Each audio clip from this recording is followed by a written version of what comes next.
Sup. Today we are going to talk about this dumb Ash that's a play on words who had all the symptoms of a stereotypical hard-stuck player, aka she was the worst player in the game and blamed and backseated every other non-NPC in the game. She spent so much time typing that she fat-fingered a summoner spell not once but twice in the same game while definitely not dealing less damage than our enchanter support. So today I will show my POV including all the incredibly intelligent critiques that came out of this cucklord's greasy fingertips in chat while also showing the moron cam angles so you see all the actions of this infallible godsend, because this was maybe the most stereotypical solo queue League of Legends player I've come across. Now for those of you who were wondering where my typical attention gamers intro went, last week YouTube decided to flag my content as mass generated, robot discrimination cause of my voice, so I had to make an appeal video showing how every video I make takes more than 10 hours of editing as proof that there's a human behind the RAV brand. Only for apparently an actual human to review it and reject the appeal, saying my content is quote unquote so similar between videos that viewers can't even tell them apart. Oh yeah, I could totally see how these are hard to differentiate, but I guess now I will just have to always keep you on your toes. You may think I'm about to show you a crazy hop reset pentakill on Tristana Bam hard swap music pan to Squishy the squirrel deep throating nuts. Love these vids like how many can they fit in their mouth. Hard swap again to a chick who's attracted to a fence. I'm definitely physically attracted to this fence. And I would like to get to know this fence better. Is this what you want, YouTube? Never let them expect what will come next, like right when they think we are going back to League, where I show the end of Raid Shadow Legends. That's right, the Battle Bonanza, collect a crew and crush the campaign mobile MMORPG that has become the best thing you can do on your phone since looking up hot pork recipes at night. Did you find something spicy? Just like my new unpredictable content style, Raid is always keeping it fresh, like how between now and July 20th you can get this super support champ Deliana just by logging in on 7 days, even if you are one of the millions of people already playing Raid. And new players can enter code MyDeliana to get 50 brews that will instantly get that new Chadet champ to level 50 plus tons of silver. Not to mention the Path of Light event, where you basically fill out a wedding registry of gifts you want by picking the customized path of rewards to unlock during the event, plus an amazing set of skins for Trundagilt Mallet coming out. And call it Christmas because I got more gifts for anyone that uses my link or scans my QR. You'll get all these bonuses worth $30 including an epic champina. So thank Raid for preventing me from going homeless, and let's get into the game. Okay, so quick icebreaker fun fact about me: I shit my pants when I was 20 years old, and this is Mac fucking Jones to be exact. And even though over the course of the next few minutes I will be trying my hardest to make Mac look terrible and myself look handsome, I think the honest ones here will be able to relate to Mac's journey in this game. Right at the start we see a shopping spree planned. He's low and it's a wheelchair wave textbook time to back, but this pissed off prom queen refuses to even make eye contact as she throws her hands up criticizing his plan to leave, so Mac stays, probably hoping that the local rabies-ridden werewolf wearing his seal hoodie will make the mute harpist moan, but his team gets more split than a butt crack as he gets stuck babysitting for the ratchet red robe babies.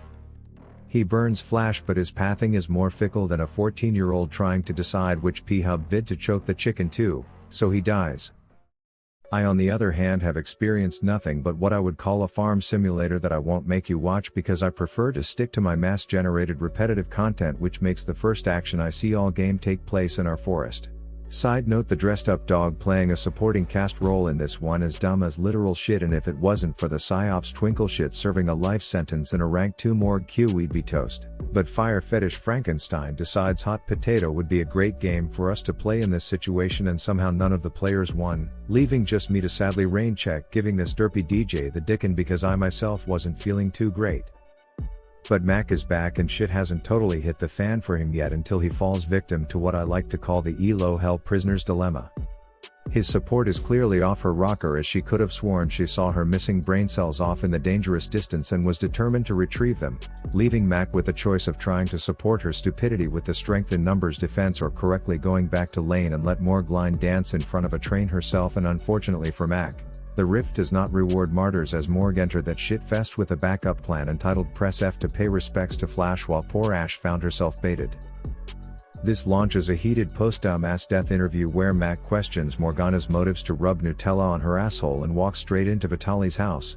We begin to get a better glimpse into Mac's character, attempting to classify his death as sacrificially intentional, even though I'd bet my left nipple this statement was nothing but copium, and midway through his speech we can see that he rocks heel on his D key. Anyways, I have Brand's health over here lower than a limbo bar in hell, and I know he's not going to voluntarily let this prostate exam take place, so I pretend like I have to take a piss only to wait for the midgets to pass, and then bam, listen to this turtle ejaculating. And then try to tell me my content is too repetitive YouTube, but anyways, I hop in and put my bomb on the fucking tower, turning what would have been smooth into something that would make babies cry, but thankfully Brand must have out-dumbassed me by counting his blessing by the bomb I planted, cause we eating good tonight. Anyways, it looks like there was a breakup bot lane, and Mac is now confused why the bride has returned, which if I had to guess I would say had to do with her taking 2 steps out of lane, seeing some overtuned broken psychopath phasing through walls, and decided to come home. But unfortunately we kind of know how this is going to end. With this picture of Hitler riding a rainbow, you'll never guess how things will end again in my videos. But Ash did die.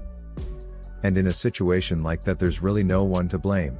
Except for your jungler for not being there and now messing with Mac's lane, as I am actually starting to feel the anger coming out of this Ash.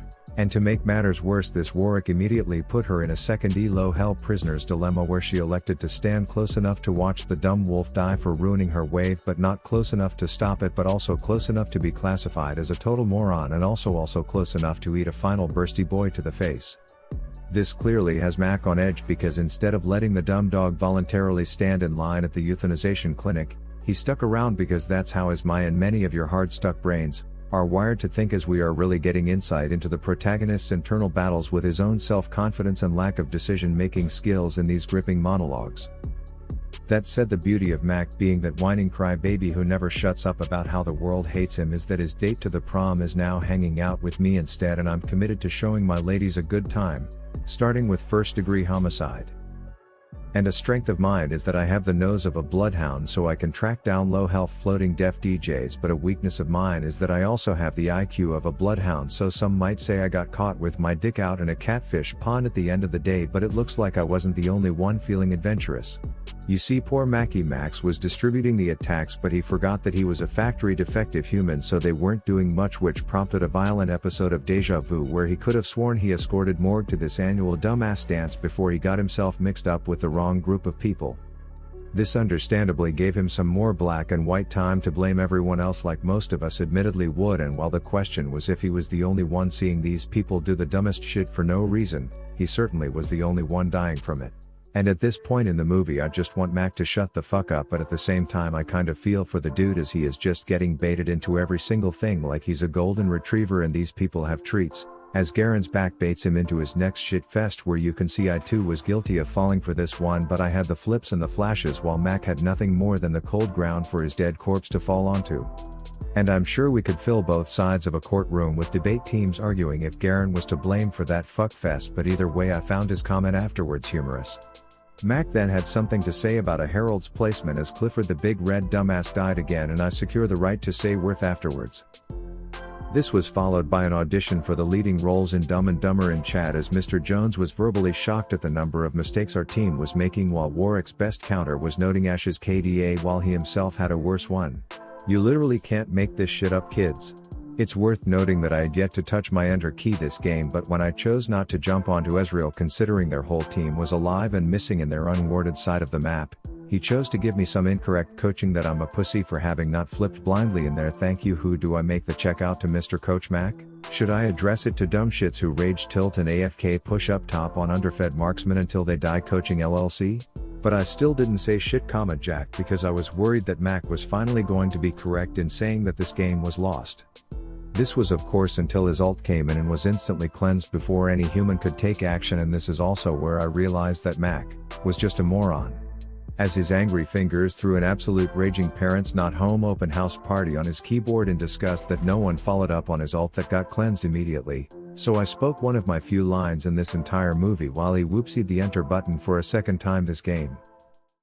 This didn't stop his temper tantrum, so I tried to introduce logic into the conversation, only to be upstaged by his most quotable line in the whole damn film. I can't stop dying because you fucking idiots. Mac fucking Jones, 2022.